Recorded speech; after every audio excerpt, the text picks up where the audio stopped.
Hey, salut à vous qui êtes arrivés sur cette chaîne YouTube. J'espère que vous allez bien. Nous voilà pour ce nouveau tuto concernant Photoshop. La fois dernière, nous avons fait une introduction globale sur les bases de Photoshop.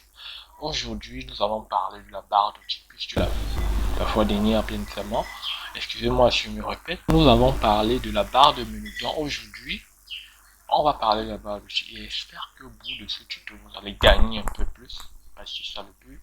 Il faut qu'à chaque fois que on fait un tuto ensemble, parce que moi j'apprends encore, vous gagnez un peu plus. Donc on se dit à tout de suite pour ce nouveau tuto. Et restez coaché s'il vous plaît.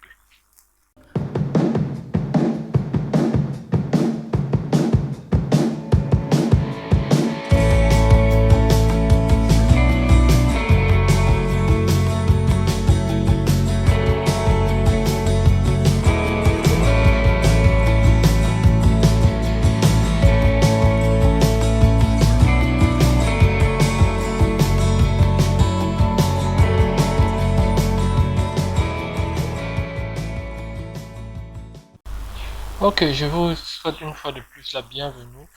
Bon, avant de commencer, je vous invite à vous abonner bien évidemment et activer la cloche de notification si vous êtes nouveau pour ne rater aucun de mes tutos parce que ce que je fais ici est vraiment très fluctuant. Donc, allons-y sur l'interface Photoshop pour commencer bien devant ce tuto.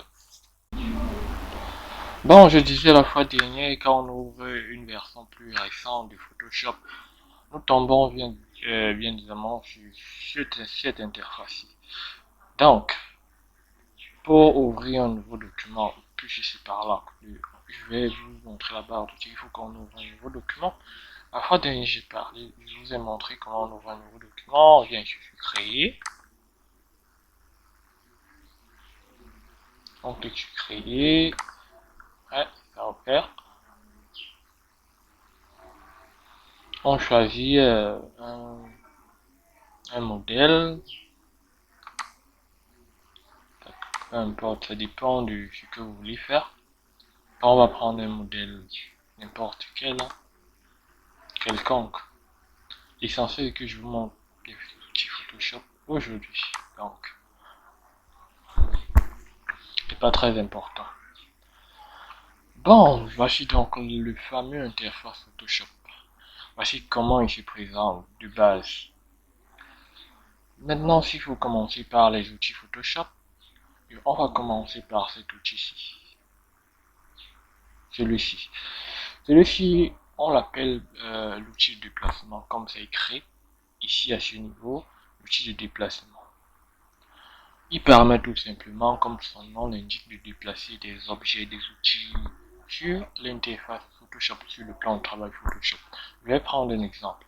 Je vais créer une forme ici, comme celui-ci. Ouais, j'ai créé une forme. Ensuite, je reviens sur l'outil en question de déplacement et je clique sur celui-ci, cet outil, et je le déplace tout simplement. C'est pas bien compliqué. On clique sur le clic droit de la souris et gauche de la souris, on maintient et on se déplace tout simplement. Attends, je supprime ça, puis on a fini avec le petit déplacement. Ok, ensuite, il y a l'outil de sélection. Il faut retenir que parmi ces outils, il y a des catégories d'outils. Il y a les outils de création de forme, il y a les outils de sélection. Bon, il y a d'autres outils, il y a des outils de peinture qui permet de insérer des couleurs dans des formes ou bien dans des images, ça dépend.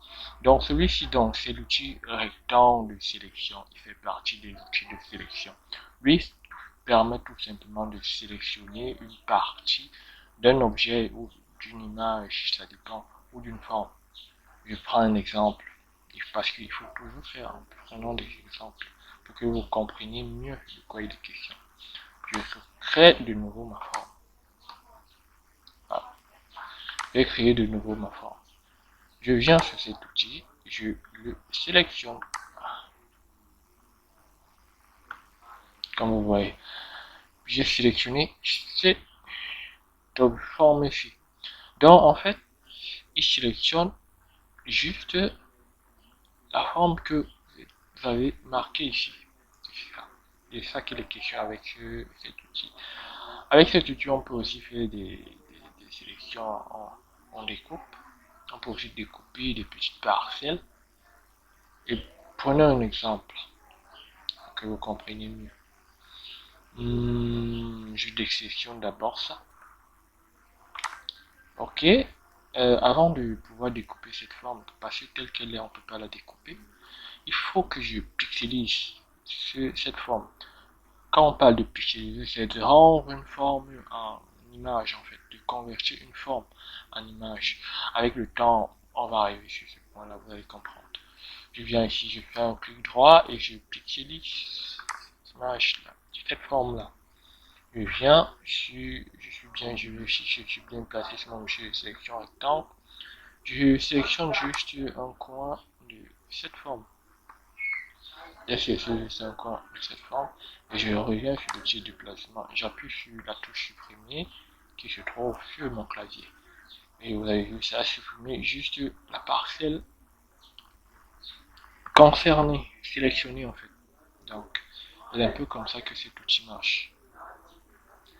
Il faut aussi retenir, il est aussi à retenir que dans tous ces outils, il existe d'autres outils cachés derrière. Je ne sais pas si vous avez remarqué, à ce niveau, il y a une petite icône qui tend vers l'oubli, qui indique que derrière cet outil, il y a d'autres outils en fait. Donc, pour voir les outils cachés derrière un outil de face, on fait un clic droit sur la souris et on voit qu'à l'intérieur, il y a des outils cachés.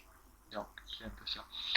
À l'intérieur ici, par exemple, nous avons l'outil de sélection ellipse au cercle. Ça a la même fonctionnalité que l'autre, mais sauf qu'il lui permet de sélectionner de manière cyclée en fait. Donc, rien de compliqué. Outil rectangle de sélection, un rangé. Bon, là, ça ne vous concerne pas. Vu que vous êtes débutant, les outils que vous allez beaucoup plus utiliser sur cette palette-ci, en fait, ce sont ces deux outils. Donc, les autres, avec le temps, vous allez comprendre à quoi ça sert. Ensuite, il y a l'outil. On sélectionne d'abord celui-ci.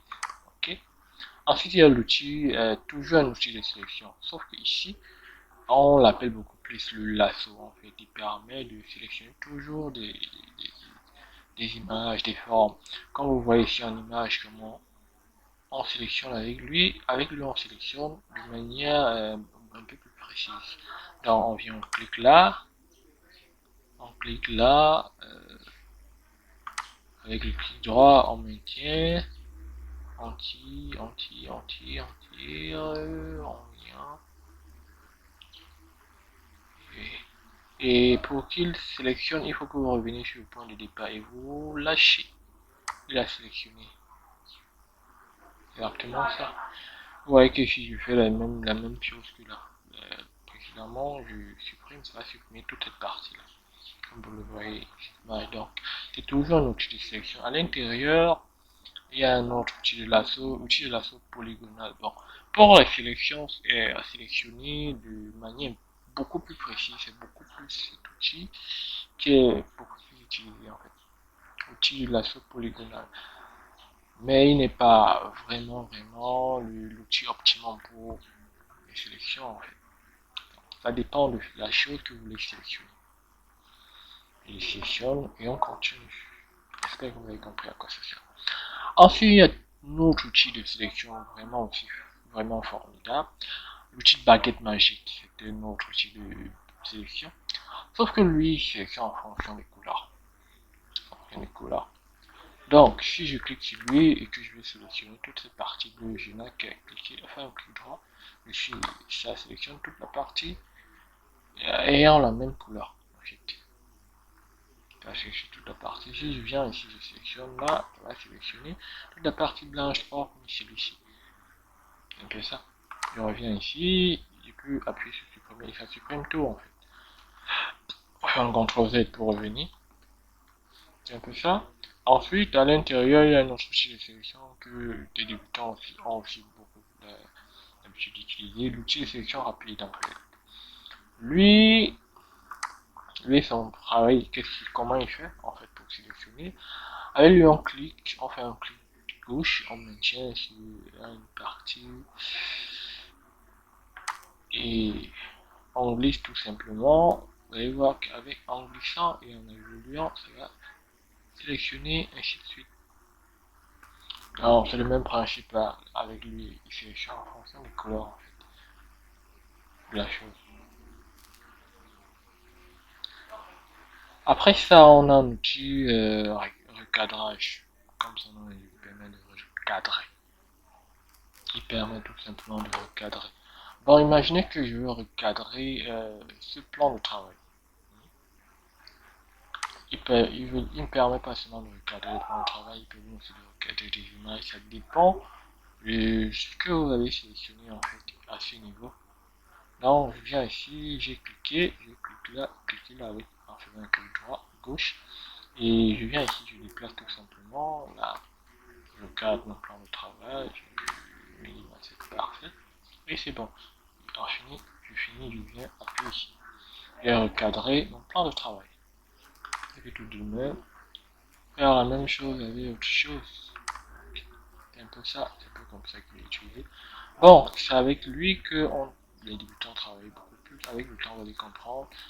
Le reste, les outils ici, en fait, qui sont ici, en fait. Mais celui-ci est beaucoup plus utilisé par les débutants. Donc, les débutants. Je vous suggère donc de rester à ce niveau. Mais n'hésitez pas à faire des recherches pour savoir comment utiliser les autres outils. Après, ici, cet outil, je ne maîtrise pas bien vu que moi, je n'utilise pas tellement. Donc, on va passer dessus. Bon, d'après ce que je vois, en fait, il permet de...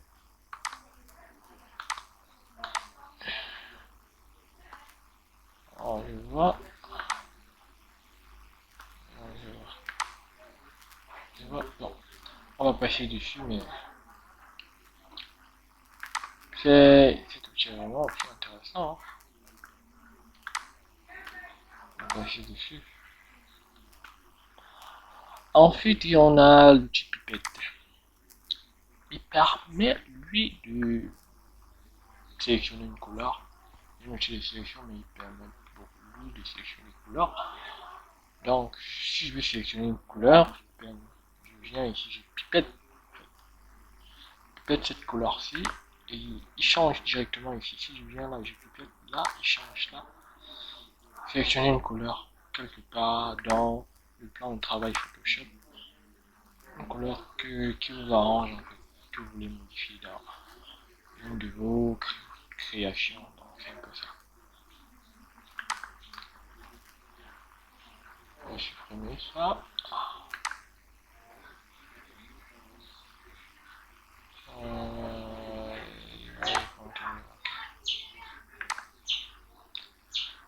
Après, à l'intérieur, il y a...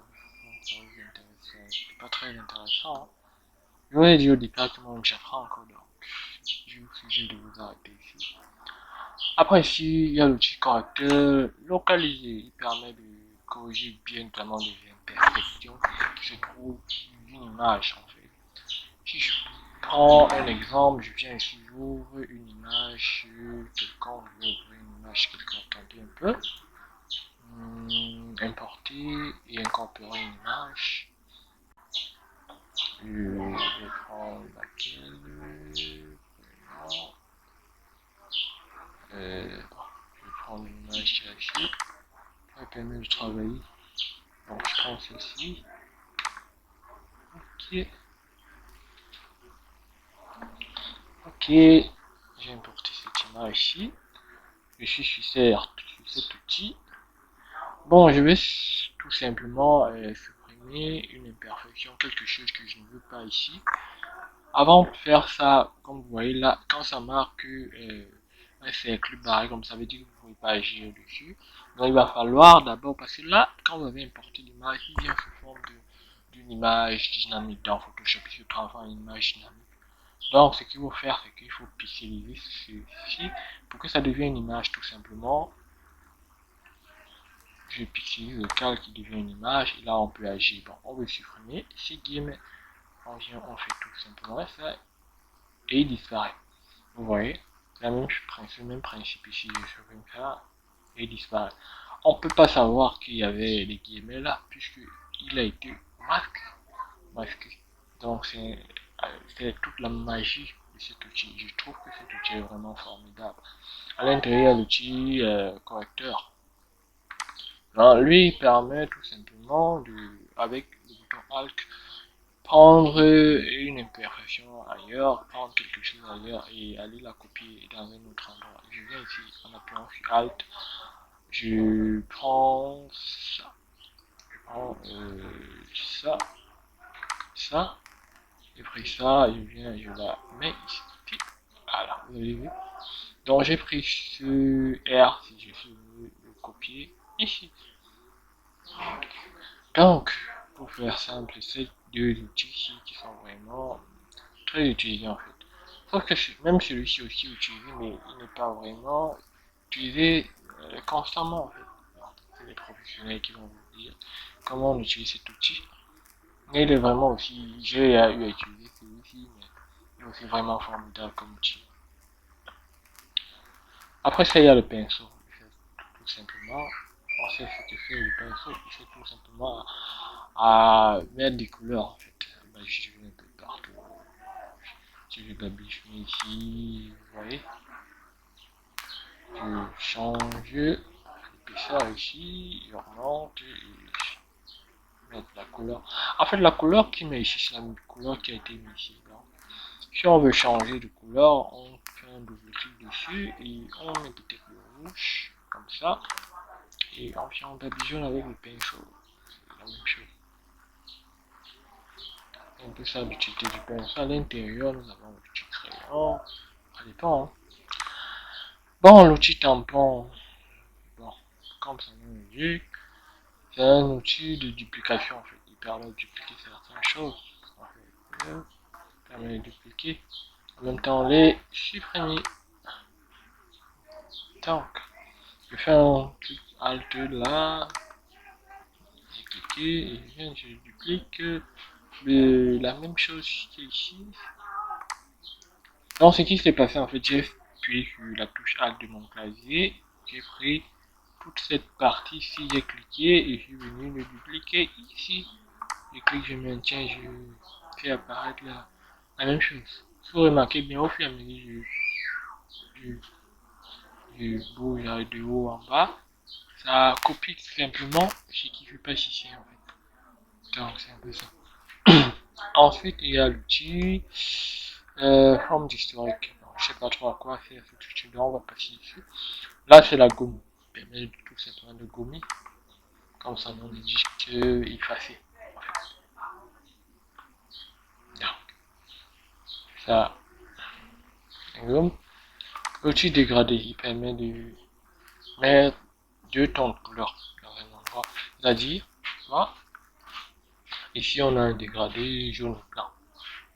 On veut qu'il y ait du dégradé qui tend de là à là. Donc, si on vient ici, on fait un clic ici, vous allez remarquer que ça a mis toute cette image en dégradé. Là, ça va dépendre maintenant de votre sélection ici. Je pourrais mettre juste le fond en fait, dans cette couleur là, et laisser l'image comme telle qu'elle est. Puis faire un CTRL Z pour revenir. Donc je viens ici, je clique sur l'arrière-plan et je fais le même procédé. Vous allez vous rendre compte que l'image ne va pas être touchée. Donc je clique, je maintiens avec un clic gauche, qui maintient ici vers le bas, comme ça. Et c'est juste l'arrière-plan qui a été dégradé. Donc c'est un peu comme ça qu'on utilise. Il y a l'outil flou, il permet de rendre les outils flous, les endroits flous en fait de l'image. Donc là, on peut pas le remarquer facilement comme ça, puisque c'est compliqué en fait de le remarquer. À l'intérieur, il y a l'outil Good Nettoyer. C'est tout le contraire de l'outil Good Do. L'autre permet de mettre en flou. Celui-ci permet de mettre, de rendre l'image un peu plus visible. Donc, si j'ai rendu un endroit plus flou, ici je rends plus visible avec l'outil Nettoyer. Ensuite, on a un outil, je sais pas trop à quoi celui-ci sert. Outil densité, voilà. Celui-ci, je sais à quoi il sert. il permet de rendre une couleur beaucoup plus ou beaucoup moins claire en fait, densité. Ici, j'ai pris l'outil densité moins. Je vais rendre ce jaune beaucoup moins frappant. Donc je clique, je maintiens et je glisse tout simplement en haut et en bas. On va rendre compte au fur et à mesure en fait, ça devient beaucoup moins dense, la couleur devient beaucoup moins vive en fait. Donc on peut faire. Donc je vais monter ici là pour que vous voyez mieux. Je monte la dureté. Ok. Et là, la couleur devient beaucoup moins vive.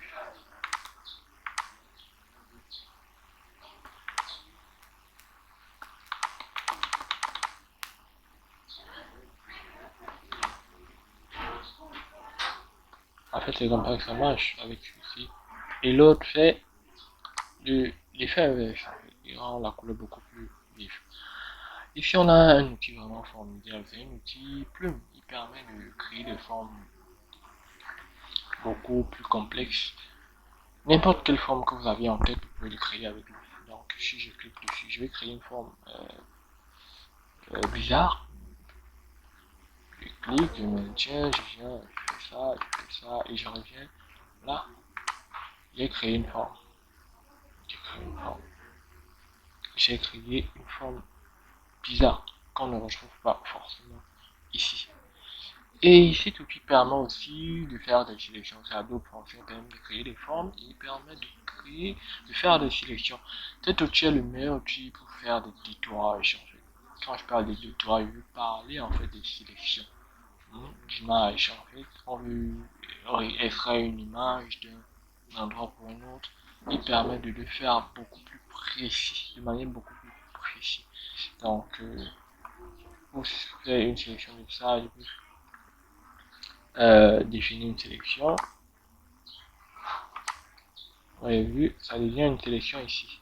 Donc, je viens, je crée une autre, je vais créer une forme.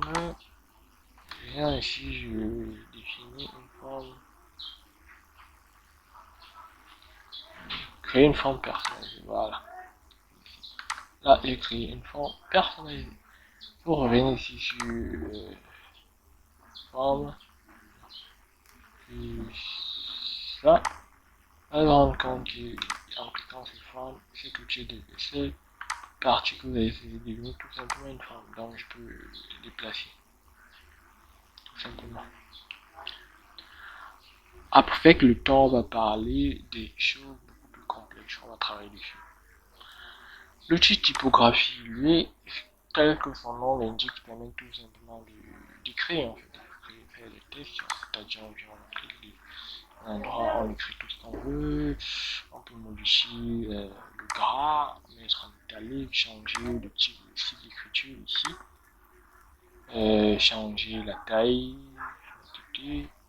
ainsi de suite. Donc c'est un peu ça. Son utilisation. L'outil de sélection, celui-ci c'est un outil il est un peu, je sais pas comment l'expliquer, celui-ci il permet de sélectionner des formes beaucoup plus précisément. Donc, il sélectionne beaucoup plus des points d'ancrage. Voilà.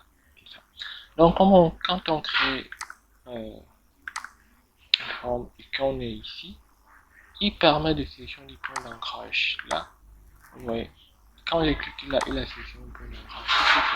Le coin ici, là où le ça point d'ancrage. Donc, je peux cliquer ici et je modifie. Voilà. Je vais modifier là. Voilà. Et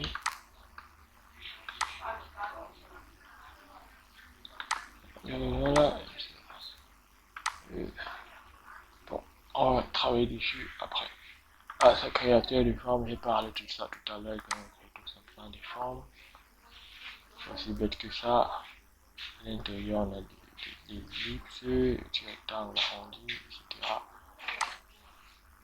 C'est bon. Donc, il permet de zoomer et de dézoomer. En appuyant sur, je clique tout simplement, je zoome. En cliquant sur Alt, je dézoome. C'est simple. Donc, je crois qu'on est au bout de ce tuto. Je crois qu'on est au bout de ce tuto et j'espère que ça vous a aidé. Et après ce tuto, je crois que vous avez gagné beaucoup plus. Vous avez compris beaucoup de choses. J'espère que euh, on se verra la prochaine fois où vous allez revenir pour un nouveau tuto. Et j'espère que ce tuto vous aura aidé. Donc, prochainement, nous allons parler de cet endroit en fait qui est comme la barre de tâches. C'est ici qu'on exécute beaucoup plus de tâches. Donc, la majeure partie de notre travail se trouve ici. En fait. Donc, quand on ouvre une fenêtre, c'est ici qui vient se ranger. Par exemple, si j'ouvre les couleurs, vous avez vu, la couleur, la fenêtre des couleurs s'est ouverte. Donc, on va parler de cet endroit et je vais vous expliquer comment marchent les calques. Parce que les calques sont vraiment l'élément essentiel à connaître sur Photoshop. Parce que dans Photoshop, on travaille avec les pixels et les calques. Donc, je vous remercie d'être là et on se dit à la prochaine. Ciao!